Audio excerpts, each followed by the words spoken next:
The screech of metal against asphalt tore through the morning air like a wounded animal. Marcus Webb's hands gripped the steering wheel as he watched the black Mercedes sedan flip twice before slamming into the highway median, 30 feet ahead of his pickup truck. He was supposed to be driving his daughter Emma to her piano recital.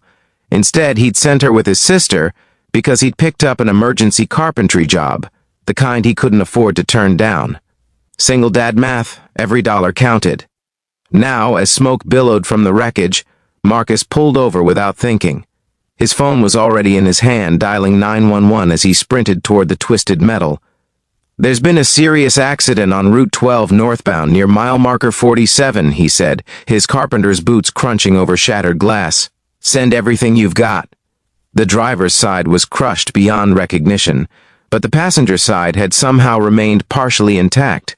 Through the spider web of cracked glass, Marcus saw her, a woman in her 30s, dark hair matted with blood, eyes flickering between consciousness and oblivion. The car was leaking fuel. Marcus could smell it, sharp and acrid. "Ma'am, can you hear me?" He tried the door, jammed. He ran to his truck, grabbed his crowbar, and rushed back. 3 attempts, and the door groaned open. She was trapped by the crumpled dashboard, her designer suit stained crimson. A leather briefcase had spilled open beside her, papers and a tablet scattered across the seat. Her breathing was shallow, rattling.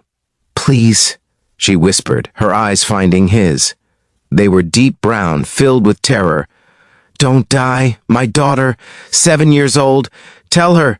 "You're going to tell her yourself," Marcus said firmly, assessing the situation with the practiced eye of someone who'd built and deconstructed 1,000 things. The dashboard had her pinned at the hips. He positioned the crowbar. "This is going to hurt, but I need to get you out. That fuel—" "Just do it," she gasped. Marcus leveraged his full weight. The metal groaned, shifted an inch, 2 inches. The woman screamed, but he kept going until there was enough space. He tossed the crowbar aside and carefully worked his arms under her shoulders and knees. "I've got you," he murmured, lifting her as gently as he could. She was light, too light. He carried her away from the wreckage, 20 yards to the shoulder, and laid her on the grass. Her eyes were closing. Blood pooled beneath her. No, stay with me." Marcus pressed his flannel shirt against the worst of the bleeding on her side. "What's your name?" "Victoria. Chen." Her words were barely audible. "I'm Marcus. You're going to be okay, Victoria. The ambulance is coming. I can hear the sirens. My phone, briefcase." She tried to move.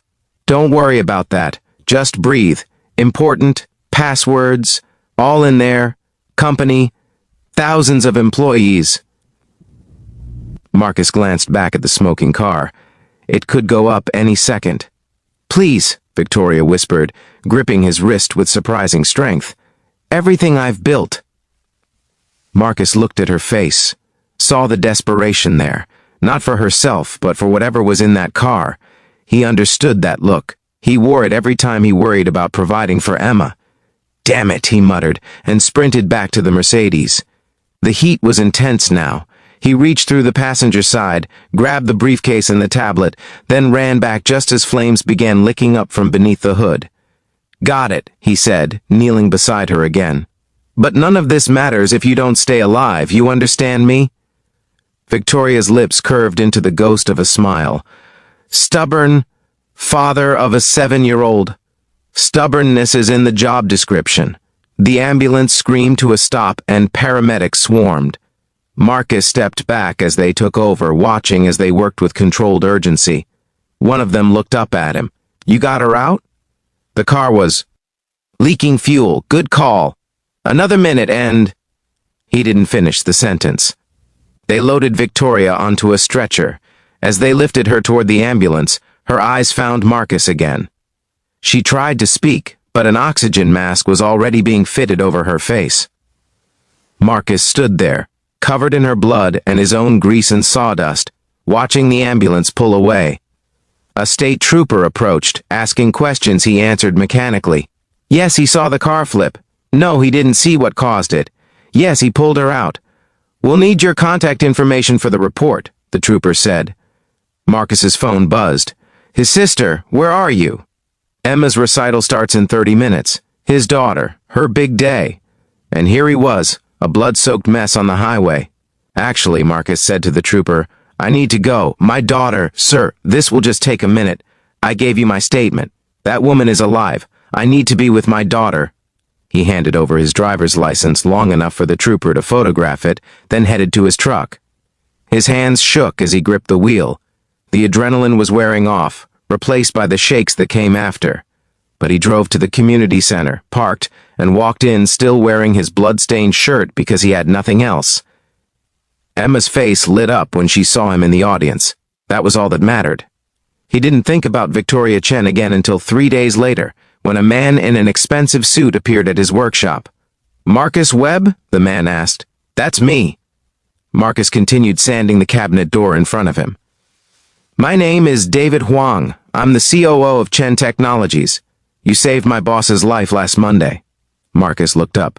How is she? Stable, recovering, thanks to you. David pulled out a business card. Miss Chen would like to thank you personally. She's been asking about you since she regained consciousness. That's not necessary. I think it is. You not only saved her life, you went back for her briefcase. That briefcase contained encryption keys to systems that protect the personal data of 15 million users. If it had fallen into the wrong hands. David shook his head. We're talking about a catastrophe. You also saved her company. Marcus set down his sandpaper.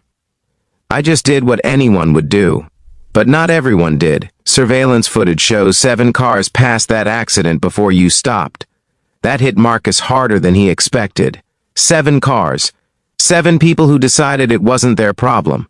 Look, David continued, Ms. Chen wants to offer you a reward. No. Marcus's voice was firm. I don't want money for that. Then what do you want? Marcus thought about his daughter, about the bills stacked on his kitchen counter, about the college fund that barely existed despite his best efforts. Nothing, he said finally. Tell Miss Chen I hope she recovers fully. Tell her to hug her daughter tight. That's enough for me. David studied him for a long moment. She said you might say that. She also said to give you this anyway. He placed an envelope on the workbench. I can't. It's not money. It's a letter. Read it or don't. That's up to you. David nodded and left. Marcus stared at the envelope for an hour before opening it. Inside was a handwritten note on thick, expensive paper. Marcus, I'm told you refused a reward. I'm told you said saving my life was just what anyone would do. But I was in that car, watching you risk yourself for a stranger. I saw your face. That wasn't duty, that was choice. You don't know me, so let me tell you, I built my company from nothing. I know what it means to struggle, to sacrifice, to worry about providing for someone you love. You mentioned your daughter at the accident scene. I have a daughter too. She's the reason I fight so hard. I can't force you to accept help. But I can tell you that you gave me back my life and with it, the chance to continue being a mother. That's priceless. If you ever need anything, and I mean anything, please reach out. Until then, know that you changed everything for me and for my little girl. With profound gratitude, Victoria Chen at the bottom was a phone number written in the same careful script. Marcus folded the letter carefully and tucked it into his wallet, behind the picture of Emma. He didn't plan to call. But somehow, knowing the option existed, knowing that his moment of choice had mattered that much, made the weight on his shoulders feel a little lighter. 2 years would pass before circumstances would force him to unfold that letter again. But that's another story. For now, Marcus returned to his cabinet door, his workshop, his quiet life of building and fixing and being there for his daughter. Sometimes being a hero just means showing up when everyone else drives past. The rest is just love, disguised as courage.